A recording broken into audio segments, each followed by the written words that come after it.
Alright, there's a little video. Won't make you watch the blinking taillights I'm checking.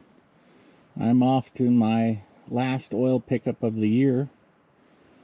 I just wanted to show kind of what I do. I've got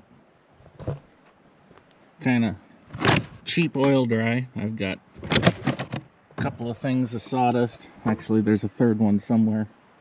I take a few extra empties in case some of the vendors don't have one to put the oil into. And then I got, this is a 275, but if you look, I've removed the forklift part of it from the bottom of it. So if you look at the thing, it's just a little bit below the top of the cab. So I've lowered my center of gravity on that tank about 5 inches.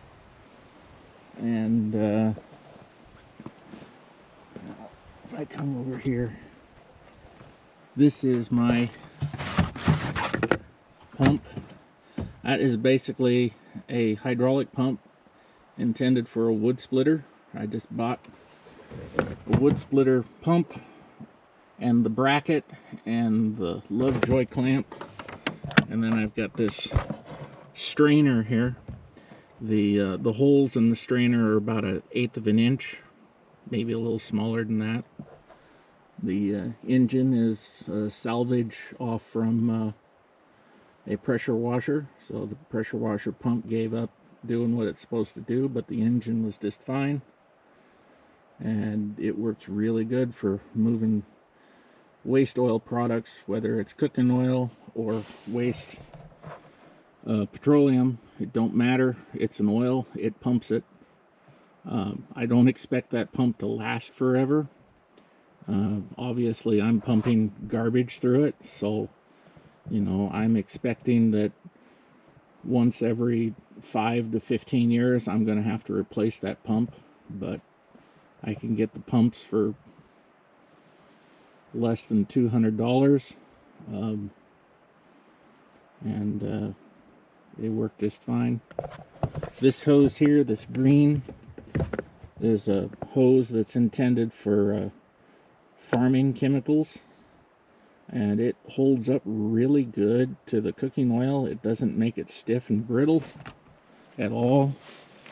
And then this other hose here is a 1/2 inch pressure washer hose, and I use that for the output side, and it works pretty good. It's a whole lot better than packing these things up and down a hill by hand, that's for sure. Then there in the trailer, I've got 6 drums. I'll leave some of them down there at the fairgrounds, and any of the cardboard things that any of the vendors give to me with oil in them, I'll use them in the trailer, keep the trailer from bouncing on the way home. So you know, I've only got the trailer half full of drums, so between the tank on the truck and these 6 drums, I can bring, well, if I had to, I could easily bring home over 1,000 gallons. And then I got this cart, so before the fair shuts down, I can wander around placing my drums before the fair closes down, because you can't drive around the fairgrounds with a vehicle before it closes. And even after it closes, then you got vendors in there with their vehicles, so the pathways get blocked up with their vehicles. So having a little cart to move stuff around is pretty valuable. That's, as you can see, anything that's exposed to air and cooking oil is on it, it just turns to a sticky goo. It's just the way it is. And this is the dirty part of collecting cooking oil to use for whatever purposes, whether it, you know, home heating, lighting brush fires, a poor man's lubricant on a wood splitter, or keeping dust down on a road, you know, or driving across the country on the better stuff. So I definitely use the junk for lighting brush fires and whatnot. So I'm making this video before I get to the fairgrounds because it's basically going to be dark when I get there, and I can show in another video I'll tack on to the end of this one how much I actually collected from the fairgrounds. And this will be also my second time trying these magnetic trailer lights. I had good luck with them the first time.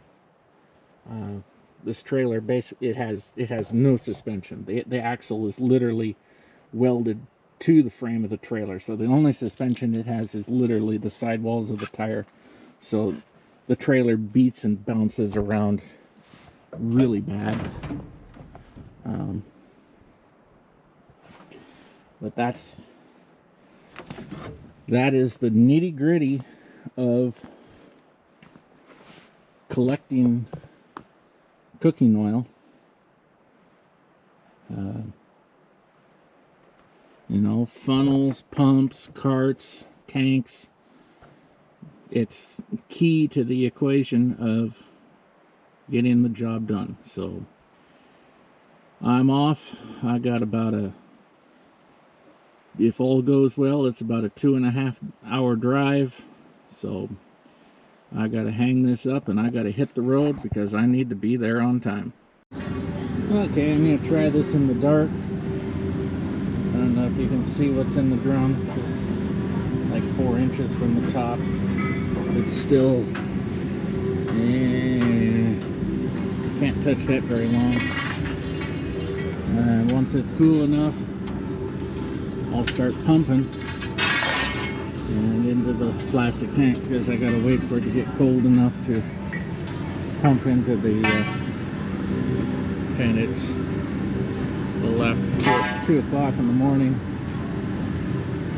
So my little cart I run around with, and you know, that's about the size of it. Everybody's tearing down right now. Fair officially closed at 11 o'clock, so 12. We've been going 3 hours of fun, so I keep at it. I'll see if I can get a little more video when it gets a little more daylight out, because it's obviously pitch dark right out now. Alrighty, I'm back here and give this a go. See, well, you really can't even see anything in that picture.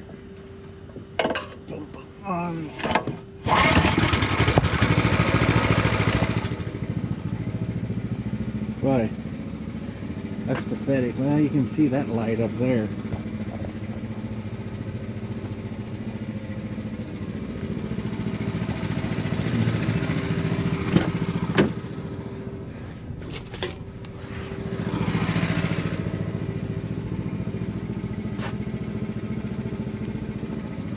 There. We're going down.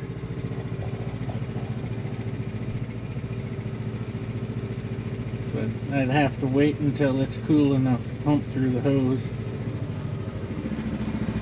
because when you pump out the pressure washer hose, it can handle the heat no problem, but the suction side, it can't handle. Well, even if I make everything, the strainer is still made out of plastic. So even if I made the entire hose out of metal, it still wouldn't work. Now I gotta hang all this up because I gotta make sure that this hose doesn't get too hot. Because if I can start squeezing the hose, then I gotta pull it out and let it cool down. Okay, let's see here.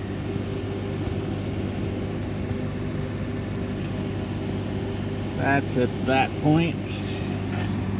So that's, yeah, it's like 150 gallons according to the mark on the side.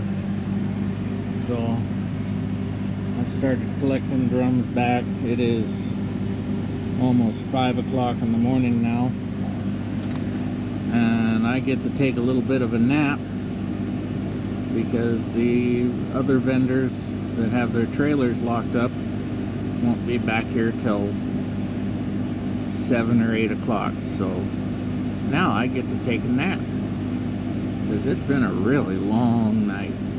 So until then, well, I rotated out these 2 plastics, left 2 steels down here. You can see all the little gizmos. There's about 25 of those are full of oil. And then up here, most all of these are empty. But I'm sitting at, that's 175, that's 200, so 185, 190. Well, that depends on whether the tank's completely flat. These are all mostly empty. Yeah, those are, that one's full. But